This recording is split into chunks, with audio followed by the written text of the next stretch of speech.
Inilah tampang Ical alias Rizali Nugraha Gumilar, berusia 22 tahun, pelaku penusukan bocah yang pulang ngaji di Cimahi. Aksi kejam Ical dilakukan pada Rabu 19 Oktober 2022 sekitar pukul 18.30 waktu Indonesia Barat di kawasan RT 6 Kelurahan Ciberem. Ical ditangkap tidak lama setelah polisi mengekspos identitasnya. Adapun motif tindakan Ical melakukan penusukan lantaran ingin mengambil handphone korban.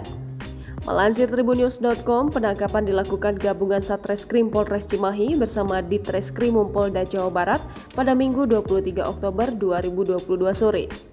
Pelaku yang merupakan warga Gang Saluyu 6, RT 404, Kelurahan Maleber, Kecamatan Andir, Kota Bandung, ditangkap di wilayah Sukasari tak lama setelah polisi merilis identitas, foto, dan ciri-ciri pelaku.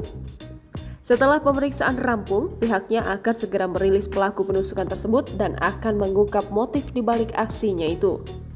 Selain mengamankan tersangka, polisi juga sudah menyita motor yang digunakan oleh pelaku untuk melancarkan aksinya dan menyita sepasang sepatu serta sendal milik pelaku. Kabid Humas Polda Jawa Barat, Kombes Pol Ibrahim Tumpo mengatakan, dengan diamankannya motor yang digunakan pelaku itu, polisi bisa mengetahui identitas pelaku. Sementara setelah pelaku ditangkap, kata Ibrahim, saat tim gabungan masih melakukan pemeriksaan terhadap pelaku untuk dilakukan pengembangan. Jangan lupa subscribe, share, komen, dan like ya!